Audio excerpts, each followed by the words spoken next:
groom? Dad? Sa unahan pa ako nila. Diretso na po tayo dyan, sir. Ninong. Boy. Dito, Ninong. Parang boy dito. Ah, mag-amarga na ako. Kanina pa to. Init na init eh. Ako, unang-una ako dito eh. Diyan ka lang eh.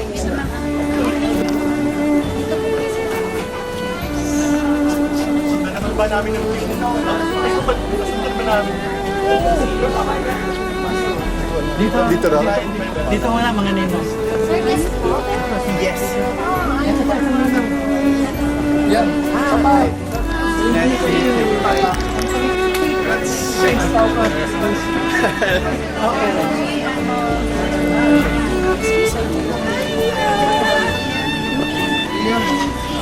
Saan ba kami pupunta? Hindi ko yung pakiyo.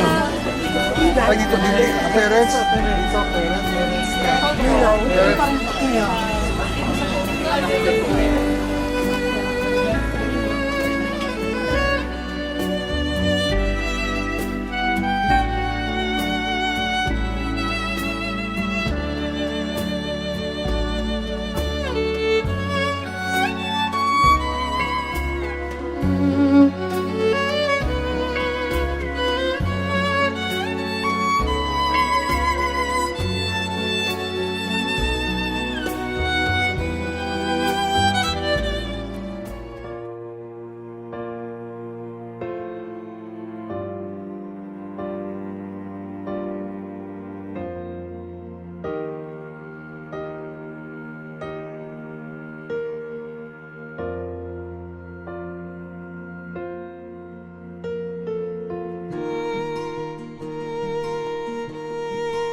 Beloved, mga minamahal, tayo po ngayon ay naririto upang makibahagi sa pagpapatibay ng ugnayan ni na Ian Marlo at Margarita Isabel bilang mag-asawa.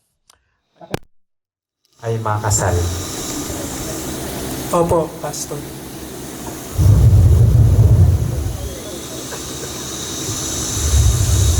Isabel, iniibig mo ba si Ian at handa mo bang pagtibayin ang napagkasundo ninyo na kayong dalawa ay makasal? Opo, Pastor. Ngayon, tayong ay tuloy-tuloy na sa ating wedding rites or ceremony. And may I ask each one to please stand for our opening prayer. Manatili po tayo sa pagkakatayo upang digil ang pagbasa ng Ebanghelyo na pagbabatayan po ng ating daigling pagbubulay. Marrying and giving in marriage. Kagaya daw nung panahon ni Noah. Ang mga tao ay abala sa mga bagay. And Isabel. That's why from this passage in the Gospel, in the New Testament, o sa kanyang kapahayagan ito sa Bagong Tipan, titingnan natin sama bilang mag-asawa. And for all those who are here na kayo po ay kasalukuyang nasa ganito ng relasyon na kayo mag-asawa, and you need sa ating pagsasama. And we need to go back to that time when Jesus, palagi ninyong iimbitahan ang Panginoong Jesucristo na siyang manatiling pangunahing gabay ng inyong pagsasama. Tayo dalhin ng ating Panginoon sa paglalakbay ninyo sa larangan ng pagiging. Na sila ay naimbitahan. Una munang binanggit yung nanay ni Jesus sa laman na si Mary. Si Mary ay inimbitahan na makijoin dito sa kasalan na ito. And Jesus, at dito ay may mga tradisyon silang sinusunod. Ang kasalan ng araw ay hindi lamang isang araw na pagdiriwang. Mahabang preparasyon, kagaya din naman ng inyong ginawa. And I have Ian and Isabel come from different backgrounds. What is the glue that will keep your relationship? Ikit o three strands will not be easily broken. At ito'y makapagpapatibay sa inyong relationship. Ay yung sinasabi sa verses 3 and 4. Serve yung mga alak na hindi na gano'ng kasarap. Pero iba dito. Pag mong pakialaman, ang ginamit pa nga niya ay ginang. Although yung ginang ay isang paraan ng pagsasabi ng respeto, tumutulong sa paghahanda, gawin na lang ninyo kung ano ang sabihin sa inyo ni Jesus o nung aking anak. At yun nga ang ginawa nila. Hindi nila ito, the story, David used that sling and that stone near the broken. Tulong sa lingkod ng Panginoon.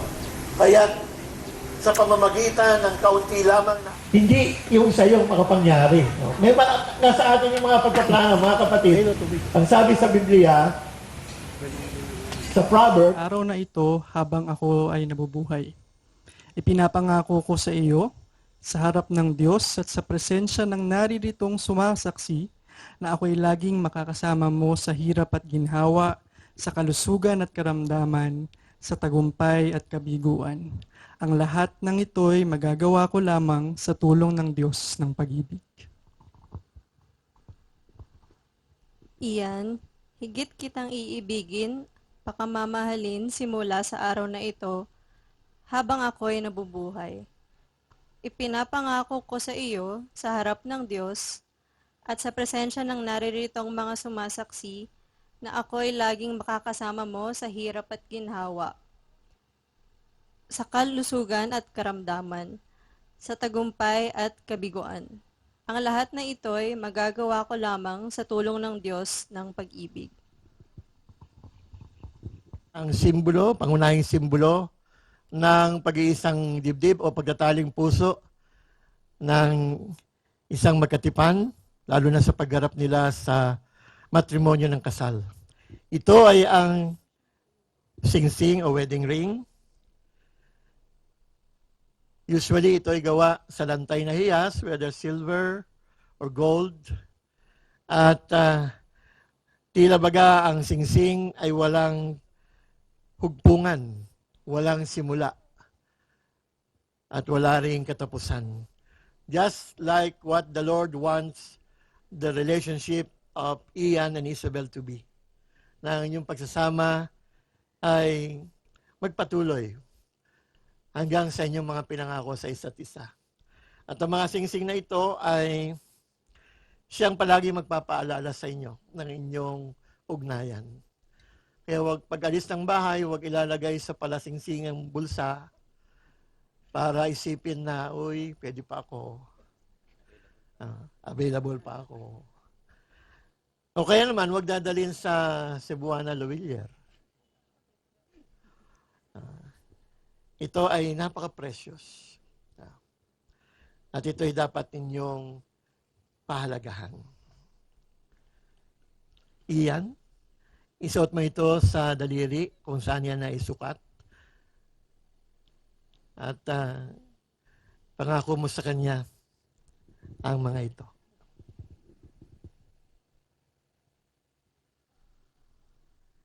Isabel, isinusuot ko ngayon sa iyo ang singsing na ito bilang pagpapatibay sa aking inihayag na mga pangako sa iyo. Sa pangalan ng Ama, ng Anak, at ng Espiritu Santo. Amen. Gayon din naman, Isabel, iyong isuot yan sa daliri kung saan yan ay sukat at sabihin mo sa kanya at sa naritong mga saksi. Iyan, isinusuot ko ngayon sa iyo ang singsing na ito bilang pagpapatibay sa aking inihayag na mga pangako sa iyo. Sa pangalan ng Ama, ng Anak, at ng Espiritu Santo. Amen. Ating inaanyayahan ang ikinakasal na lumuhod at layunin ng Diyos para sa ikinakasal. Sa balikat. Huwag mo isama yung balat. Sakit yan.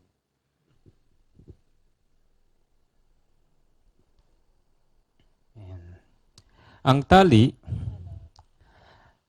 ay kadalasang may 3 ikot bilang pagpapatibay sa pagsasama ng mga ikinakasal.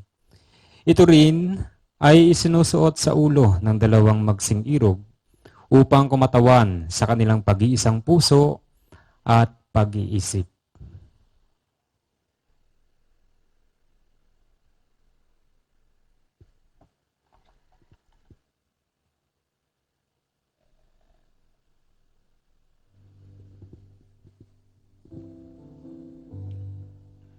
Pwede po.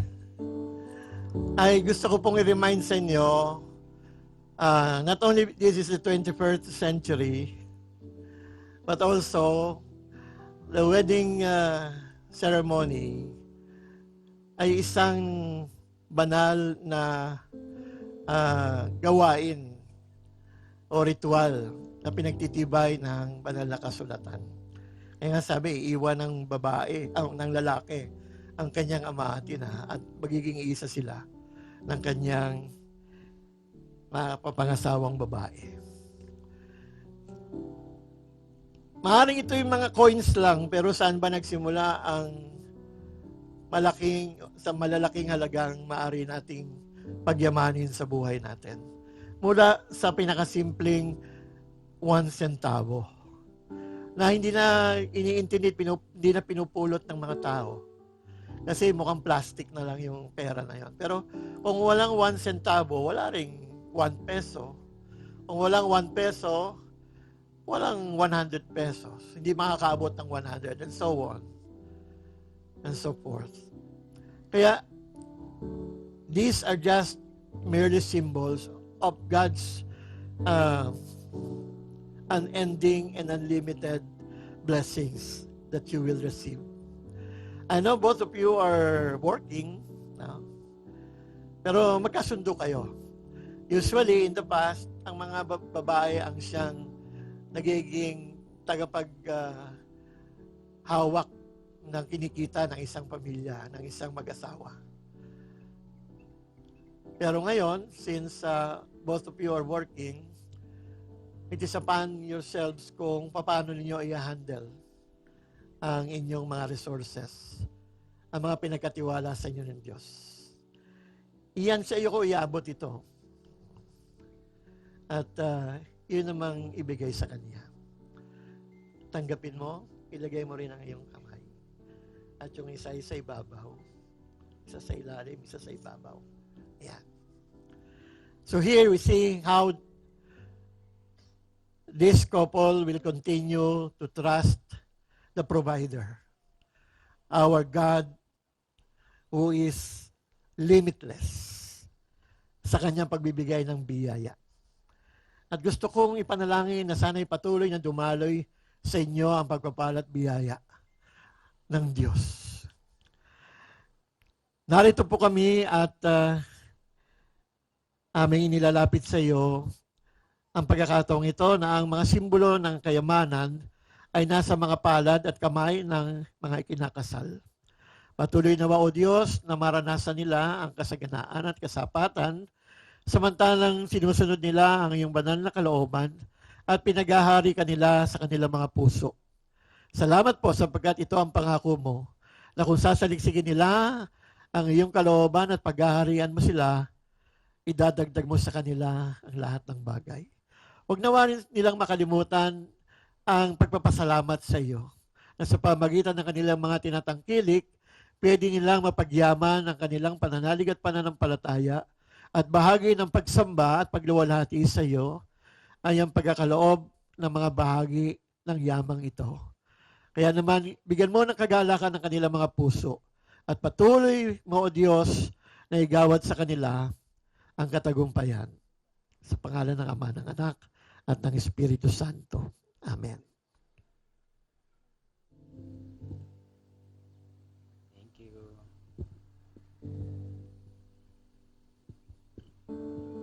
Ian at Isabel, pakatandaan ninyo na itinagubilin ng Diyos na pagbulayan at dilidilihin ang kanyang mga salita sa araw at gabi. Naway maging palagi ang bahagi ng inyong buhay ang magpatibay sa salita ng Diyos at maituro rin ninyo ito sa inyong mga magiging anak. Inyong tanggapin ang Biblia bilang gabay ng inyong pagsasama.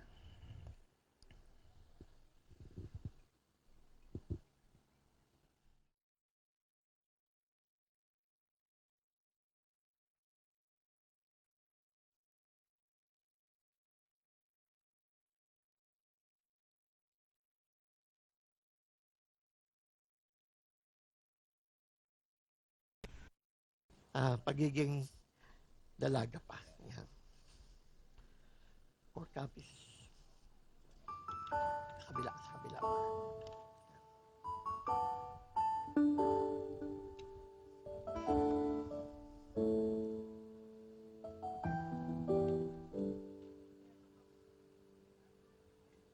Okay na. Remember,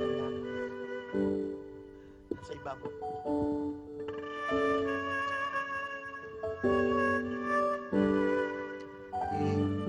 Board from the couple. Tapos susundan na ng bail sponsors.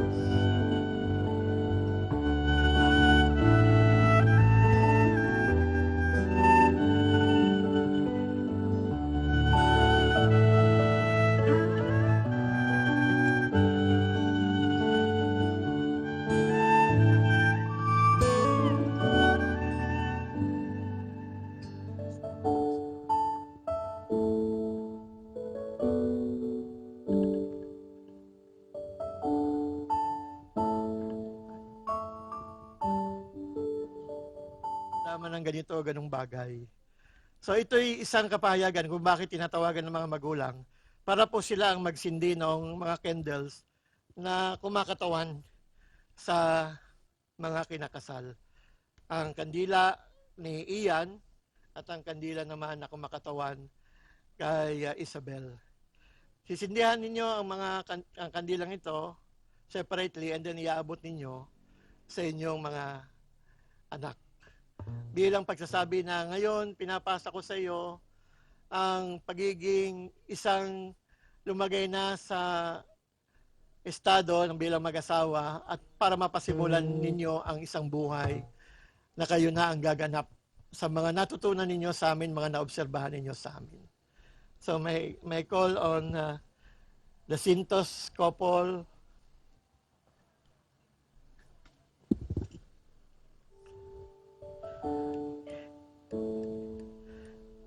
Huwag po kayong mag-alala, pag namatay ang, ang candle, hindi ibig sabihin na masamang mangyayari. Lampas na po yun sa atin. Amen? Tayo po ay nasa kalinganan ng ating Panginoon. So pakiabot po ninyo sa inyong mga kanikanyang mga anak.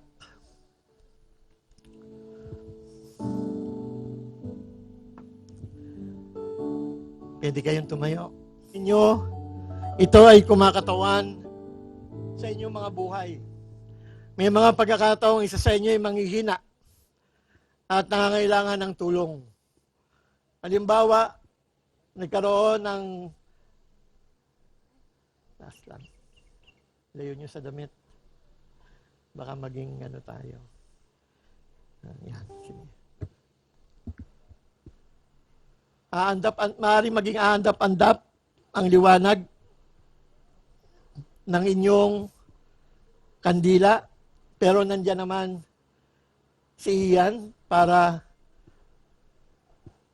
palakasin kang muli sa pamamagitan ng kanyang pagtulong sa iyo. Gayun man, maaaring dumating ang pagkakataon na si Ian ang manghina. At nariyan ka, Isabel, upang iyong tulungan si Ian na makapagpatuloy sa kanyang pagiging isang ama, isang asawa, at isang bahagi ng pamayanan ng Diyos upang kayong dalawa ay magpatuloy sa inyong paglalakbay ng may pananampalataya. Paano kung kayo pareho ay mawala ng liwanag?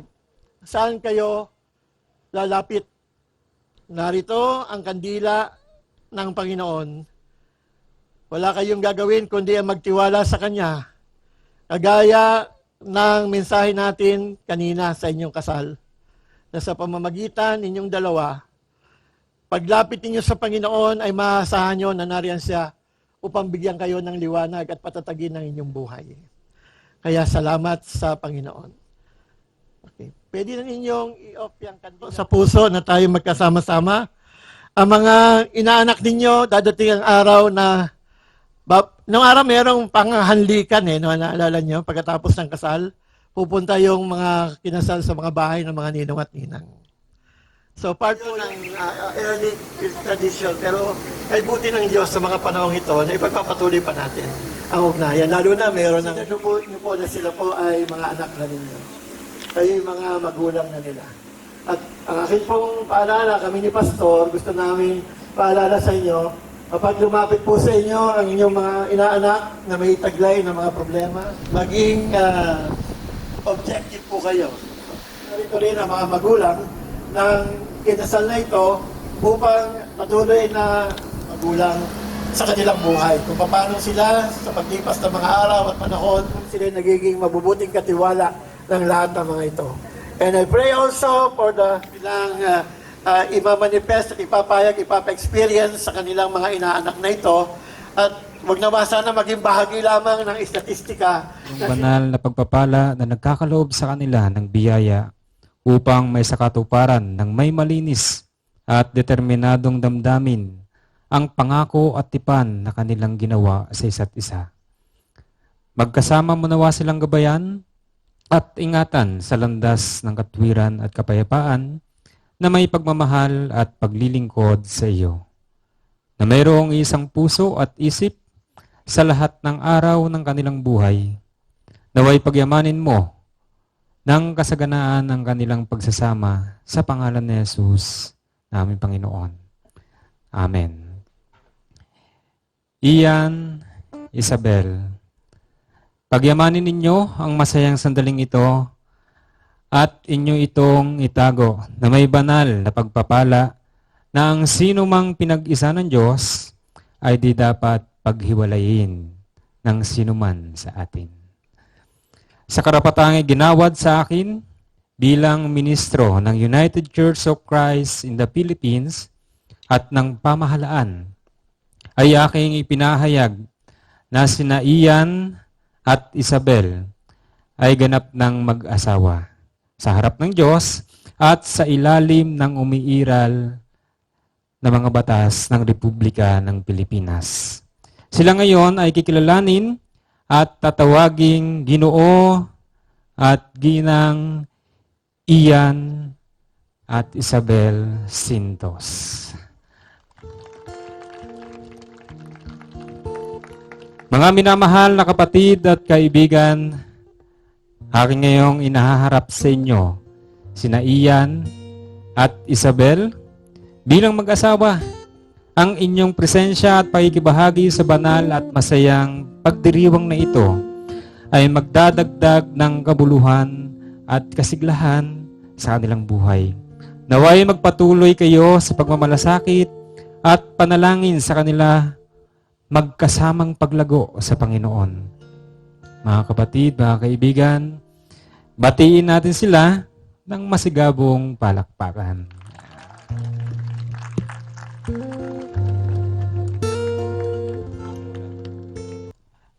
Mga minamahal na mga kapatid, ating ngayon tunghayan ang tanda ng kanilang marital union. Ang unang halik bilang legal, no, na pinagsama ng Diyos bilang mag-asawa.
Please be ready.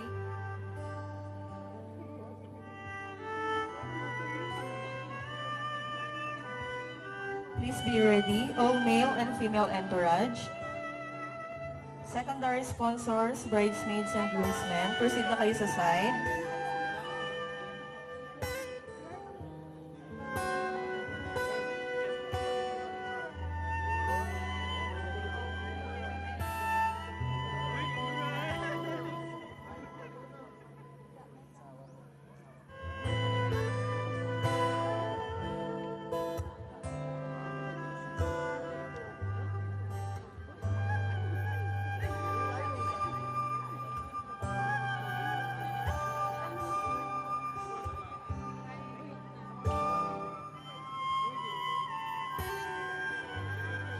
Lahat po ng abay, proceed kayo sa dulo ng aisle.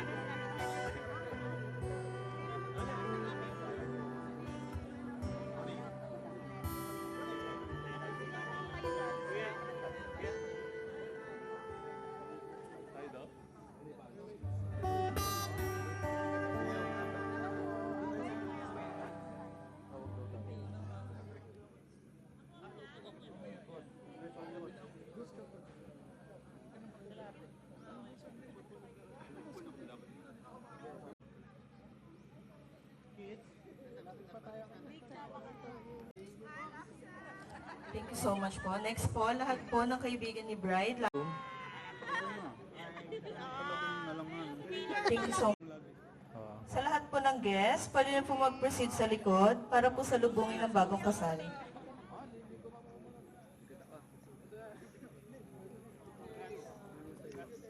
To all the guests, please proceed at the back for our recessional.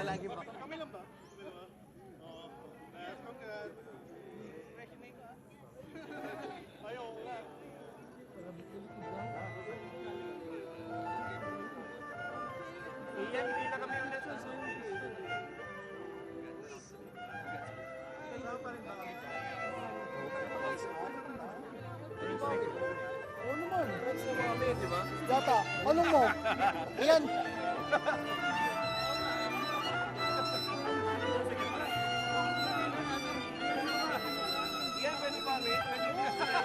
Everyone, closer tayo sa couple, everyone.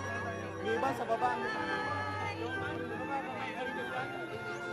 Upo ka na. Everyone, look here! 1, 2, 3, smile! Hindi, upo ka na lang. One more! Smile! Thank you!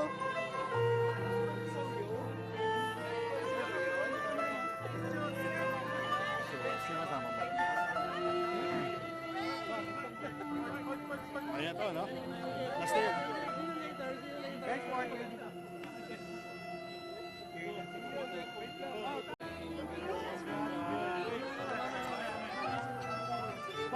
Teka, wait lang. Saan?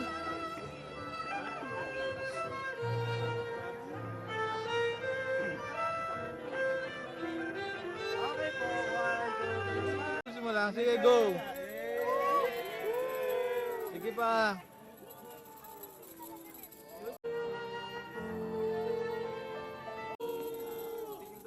Dito guys! Guys, dito tingin! Yan sila yung background muna. Lord natin bilang.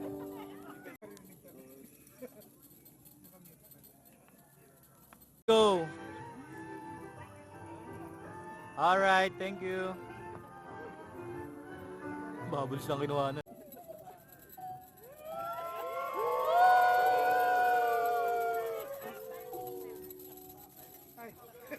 Wait lang. Practice lang daw muna yon, guys.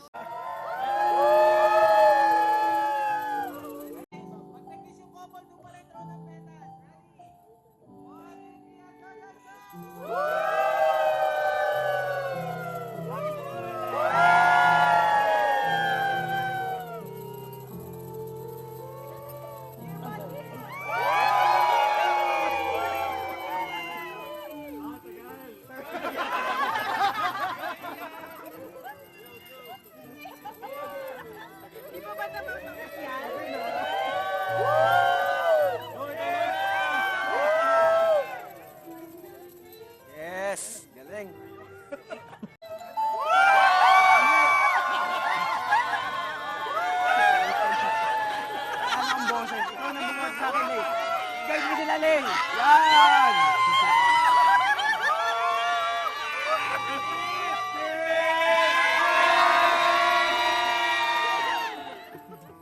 Galing ni Lay, no? Wala na ako dito. Di ba yan? Thank you, thank you. Thank you. Meron kaya. Magigas na lang. Love you, Ella. Uy, wag! May nahila, ha? Ha? Yan. Bigway, bigway. Something pa lang. Kayong dalawang mag-ano dyan. Kayo naman mag-isa. Yan,